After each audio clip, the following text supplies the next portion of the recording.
জাতীয় পরিচয়পত্রের বয়সটিকে পরিবর্তন করে বাড়িয়ে নিতে চাচ্ছেন বা কমাতে চাচ্ছেন, এটি 1 বছর, 3 বছর, 5 বছর বা 10 বছর, 8 বছর বা তারও বেশি সময় এখন এই সুযোগটি কিন্তু রয়েছে।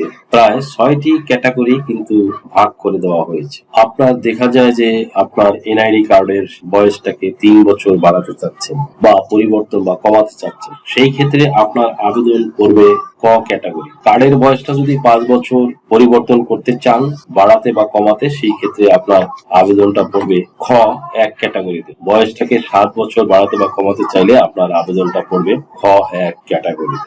আইডি কার্ডের বয়সটাকে যদি আপনি 8 বছর পরিবর্তন করতে চান, বাড়াতে বা কমাতে, সেই ক্ষেত্রে আপনার আবেদনটি করবে গ 1 ক্যাটাগরি। এনআইডি কার্ডের বয়সটা যদি আপনি 10 বছর পরিবর্তন করতে চান, সেক্ষেত্রে আপনার বাড়াতে চান বা কমাতে চান, আবেদনটা পড়বে গ ক্যাটাগরি। আর এনআইডি কার্ডের বয়সটা যদি 10 বছরেরও বেশি বাড়াতে চান বা কমাতে চান, সংশোধনী প্রসেসের মধ্য দিয়ে যেতে চান, তাহলে আপনার আবেদনটা পড়বে ঘ ক্যাটাগরি। ভিডিওটা যারা কন্টিনিউ করবেন তারাই শুধুমাত্র জানতে পারবেন এনআইডি কার্ডের বয়সটা কিভাবে পরিবর্তন করতে পারবেন।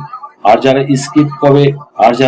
স্কিপ করে দেখবে তাদের কোনো প্রকার লাভবান হতে পারবে না বলে আমি মনে করি। ভিডিওটা গুরুত্বপূর্ণ হতে যাচ্ছে, তাই রিকোয়েস্ট করবো ভিডিওটা সম্পূর্ণটা দেখার জন্য, কেননা ভিডিওটা খুবই গুরুত্বপূর্ণ হতে যাচ্ছে। 7 বছর যদি সংশোধন করতে চান, সেই ক্ষেত্রে অতিরিক্ত জেলা নির্বাচন অফিসারের কাছে যাবে।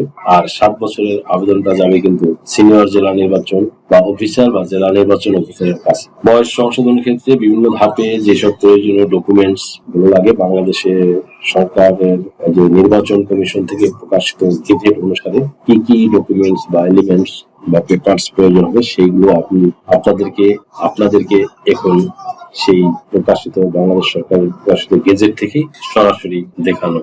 সংশোধনের ধরন হলো জন্ম তারিখ, সংশোধনের বিবরণ হলো সর্বোচ্চ 8 বছর। এটা পড়বে ক্যাটাগরি গ 1। এখানে যেই সব ডকুমেন্টস দিতে হবে এবং জন্ম তারিখ সর্বোচ্চ 10 বছর, সেই ক্ষেত্রে এই দুটো ক্ষেত্রে যেসব ডকুমেন্টস আপনাদেরকে সাবমিট করতে হবে, তার মধ্যে পিএসসি, জেএসসি, এসএসসি বা এইচএসসি বা অনার্স বা মাস্টার্স বা সমমান সনদ, সংশ্লিষ্ট পরীক্ষার registration card, admit card, marksheet. 2 নম্বরে অনলাইন জন্ম নিবন্ধন সনদ। 3 নম্বরে চাকরির বই, মান্থলি পেমেন্ট অর্ডার, এমপিও এবং নিয়ন্ত্রণকারী কর্তৃপক্ষের অফিস স্মারকে সুপারিশপত্র।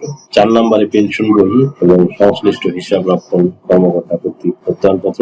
ওয়ারিশান এনআইডি নম্বর, বয়স ও জন্ম তারিখ উল্লেখ করবেন। বড় সন্তান থেকে ছোট সন্তান প্রমাণফল ওয়ারিশের নাম থাকতে হবে। এগুলো কিন্তু অতিরিক্ত আঞ্চলিক নির্বাচন কর্মকর্তা এবং আঞ্চলিক নির্বাচন কর্মকর্তা বরাবরে যাবে।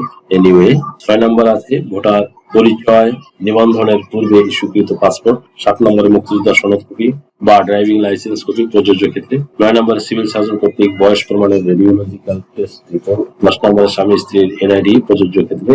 11 নম্বরে রেজিস্টার্ড কাজী কর্তৃক প্রদত্ত কাবিননামা প্রযোজ্য ক্ষেত্রে। 12 নম্বরে প্রথম সন্তানদের এনআইডি প্রযোজ্য ক্ষেত্রে। 13 নম্বরে উপজেলা অতিরিক্ত জেলা নির্বাচন অফিসারের তদন্ত প্রতিবেদন। বয়স সংশোধন যদি 10 বছরের ঊর্ধ্বে হয়, তাহলে সেই ক্ষেত্রে এটা পড়বে গ ক্যাটাগরিতে। আর এটা যাবে মহাপরিচালক এনআইডি উইং এর বরাবরে। যেসব ডকুমেন্ট বা এলিমেন্টস বা কাগজপত্র লাগবে: 1 নম্বরে PECE, JSC, SSC, HSC, honours, masters বা সমমান সনদ, সংশ্লিষ্ট পরীক্ষার registration card, admit card, marksheet. 2 নম্বরে অনলাইন জন্ম নিবন্ধন সনদ। 3 নম্বরে চাকরি বই, মান্থলি পেমেন্ট অর্ডার এবং নিয়ন্ত্রণকারী কর্তৃপক্ষের অফিস স্মারকের সুপারিশপত্র। 4 নম্বরে পেনশন বই এবং সংশ্লিষ্ট হিসাব রক্ষণ কর্মকর্তা কর্তৃক প্রত্যয়নপত্র। 5 নম্বরে ওয়ারিশান। 6 নম্বরে ভোটার বা পরিচয় নিবন্ধন পূর্বক স্বীকৃত পাসপোর্ট। 7 নম্বরে ড্রাইভিং লাইসেন্স কপি। 8 নম্বরে মুক্তিযোদ্ধা সনদ কপি। 9 নম্বরে স্বামী স্ত্রীর এনআইডি। 10 নম্বরে রেজিস্টার্ড কার্ড কর্তৃক প্রদত্ত কাবিননামা। 11 নম্বরে প্রথম সন্তানের এনআইডি। 12 নম্বরে সিভিল সার্জন কর্তৃক বয়স প্রমাণের রেডিওলজিক্যাল টেস্ট রিপোর্ট। 13 নম্বরে উপজেলা অতিরিক্ত জেলা নির্বাচন অফিসারের তদন্ত প্রতিবেদন।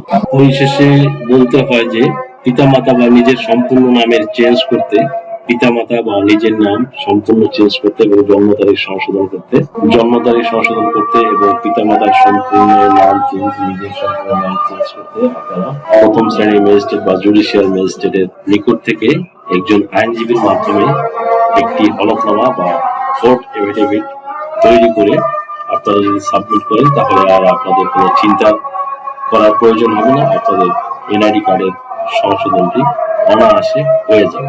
আপনার কি নাম ও বয়স সংশোধনের জন্য হলফনামা প্রয়োজন? এনআইডি, সার্টিফিকেট, পাসপোর্ট, জন্ম নিবন্ধন, দলিলের ভুল সংশোধনের হলফনামা, ধর্ম পরিবর্তনের জন্য হলফনামা, তালাক প্রত্যাহারের জন্য হলফনামা, যৌথ বিবাহের হলফনামা, রেজিস্ট্রি সহ কোর্ট ম্যারেজ। এছাড়া অন্য সকল ধরনের হলফনামা কিংবা এফিডেভিট নিতে আজই ডায়াল করুন 01724583880 নাম্বারে। যদি এই ভিডিওটি আপনাদের সামান্যতম উপকার আসে তাহলে রিকোয়েস্ট করব চ্যানেলটি লাইক, শেয়ার, কমেন্টস এবং সাবস্ক্রাইব করে পাশে থাকা বেল বাটনটি প্রেস করে দিন, যাতে পরবর্তী ভিডিওর নোটিফিকেশনটি খুব সহজেই পেয়ে যান। সো আজকের মতো এখানেই শেষ করছি। দেখা হবে অন্য কোনো দিন, অন্য কোনো ভিডিওতে, অন্য কোনো আইনি কন্টেন্ট নিয়ে। সেই পর্যন্ত সকলে ভালো থাকুন, সুস্থ থাকুন, নিরাপদে থাকুন। আবারও সবাইকে ধন্যবাদ জানিয়ে এখানেই শেষ করছি। আল্লাহ হাফিজ।